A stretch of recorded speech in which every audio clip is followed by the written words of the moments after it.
তো অবশ্যই আমার মাও চাইবে না আমার ছেলে একটা জায়গাতে গিয়ে খারাপ কাজ করবে, নাকি না? সেটাই আপনার মধ্যে কিন্তু আমার মাও আছে, আমার মাও চাচ্ছে আমার ছেলে ভালো কাজ বাজ করুক, ভালো একটা জায়গাতে গিয়ে ভালো ইনকাম, ভালো মানুষের সাথে মেলামেশা করুক। তো অবশ্যই আপনি আজকে আমার মা আমাকে দেখে ভালো জায়গা দিয়েছে, তো টেনশন করবে না, ভাইয়ের কথা কাজ করবে করবে না, অবশ্যই আমাদের সাথে মিলেমিশে কাজ বাজ করবে, আমরা অবশ্যই হেল্প করার চেষ্টা করবো, টেনশন করবে না। ওকে,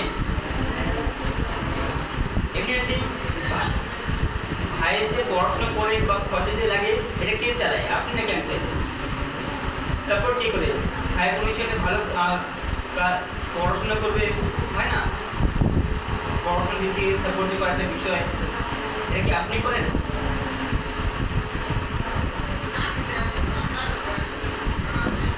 টাকা করে আর আপনি তাই তো? বা ভালো ভেরি গুড, টাকা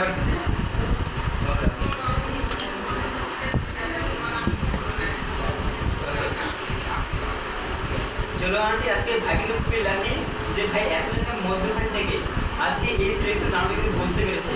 আজকে ভাইয়ের তো অনেকেই অ্যাপ্লাই করেছিল, বাট অনেকেই কিন্তু চান্সটাই পায়নি। তবে হ্যাঁ, ভাই পেয়েছি, আমি বলবো খুবই লাকি। যদি কোনো মতো কোনো কিছু একটা অপরচুনিটি পাওয়া যায়, আমি বলবো ভাইকে অবশ্যই সাপোর্ট করার চেষ্টা করবেন, কারণ আজকে এই ইন্ডাস্ট্রিতে চান্স পাওয়ার জন্য অনেকেই অনেক কিছু করে, অনেক টাফ ইন্ডাস্ট্রি, বাট একবার চান্স পেয়েছে এতটুকু কমিটমেন্ট করতে হবে কাকিমা। আজকে ভাই একটা মানুষের মতো মানুষ হতে পারবে, ইভেন এখান থেকে ওর নিজের কেরিয়ারটা বানাতে পারবে। তবে হ্যাঁ, এতটুকু বলবো, ও যদি এখানে একবার চান্স পেয়ে যায়, অন্য একটা কাজ খুঁজতে হবে ইনকামের জন্য, ওইখান থেকে ভালো একটা ইনকাম, এখান থেকে ভালো একটা কেরিয়ারটা তৈরি করে দিতে হবে। বুঝে গেল কাকিমা?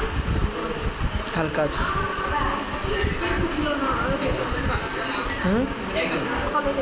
চলো, কাজ বাজ নিয়ে অবশ্যই টেনশন করবে না, কাজ বাজ অবশ্যই আমাদের এখান থেকে শিখিয়ে দেওয়া হয়, free of cost training provide করানো হয়। দেন এখান থেকে অনেক সিনিয়র রয়েছে যারা অল টাইম সাপোর্ট কাজগুলো কেউ করতে হবে কেউ না। ওকে, তো কাজটা নিয়ে অবশ্যই টেনশন করবে না।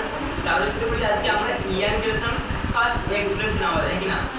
আমাদের এখন ফার্স্ট এক্সপিরিয়েন্স, বেশি কিছু কাজ আমরা এখনো করিনি, তো আমরা অবশ্যই এখন কাজ বাজ করতে পারবো না ভালো মতো, তো তাই আমাদের এখানে শিখিয়ে দেওয়ার মতো অনেক সিনিয়ররা রয়েছে।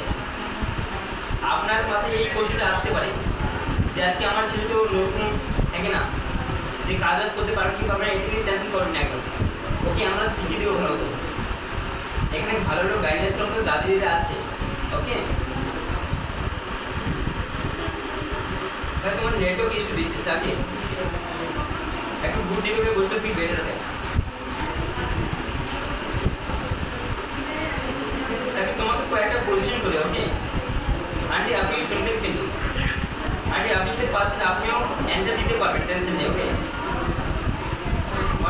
অবশ্যই আপনার সাথে কিছু কথা বলে নেব আমি। সাথে তোমার কম্পিউটার শেখা আছে? তোমার শেখা আছে, বা ভেরি গুড।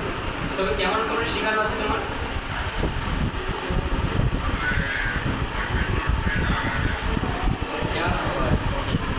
আচ্ছা, এই যে তুমি যে কম্পিউটার শিখেছো, এই কম্পিউটার শেখার পর তোমাকে কেমন ধরনের সার্টিফিকেট দেবে? আজকে 3 ধরনের কম্পিউটার সার্টিফিকেট থাকে, স্টেট, ন্যাশনাল আর ইন্টারন্যাশনাল। এই যে তুমি যে কম্পিউটার শিখেছো, এখান থেকে তোমার কেমন ধরনের সার্টিফিকেট দেবে? স্টেট দেবে নাকি ন্যাশনাল নাকি ইন্টারন্যাশনাল, কোনটা? ন্যাশনাল দেবে। আচ্ছা, এই যে ন্যাশনাল লেভেলের সার্টিফিকেট, এটাকে তুমি কোথা থেকে কোথায় কাজে লাগাতে পারবে, কি মনে জানা আছে তোমার? কোথায় কোথায় কাজে লাগানো যাবে? তোমাকে প্রথম একটা সিম্পল কোশ্চেন আমি ক্লিয়ার করে দেওয়ার চেষ্টা করছি। ওকে, দেখবে আজকে অনেকে তো কম্পিউটার শেখে, বাট শেখার পরেও অনেকে কিন্তু কাজ বাজ পায় না, আজকে বাড়িতে বসে থাকে। কেউ কেউ আবার ছোটো মোটো একটা মনে করো মল সেন্টারে কিংবা কোনো প্রাইভেট সেক্টরে ডাটা এন্ট্রি, ফ্রন্ট অফিস বা ব্যাক অফিস, এমন কিছু একটা জবে চাকরি পেয়ে যায়, বা ছোটো একটা প্রাইভেট জব পেয়ে যায়, কিনা? বাট এই যে কাজগুলো করে, এই কাজগুলো থেকে ইনকাম কত টাকা করে? 8 থেকে 12 লাখ টাকা। কেন? কারণ এগুলো হচ্ছে লোয়ার পোস্ট। আর লোয়ার পোস্ট কেন পাই অ্যাকচুয়ালি? তুমি দেখবে আজকে আমরা এই যে বাড়ির আশপাশে যে কম্পিউটার শিখি, এখান থেকে কি সার্টিফিকেট প্রোভাইড করা হয়? হয়তো স্টেট লেভেল না হলে ন্যাশনাল লেভেল।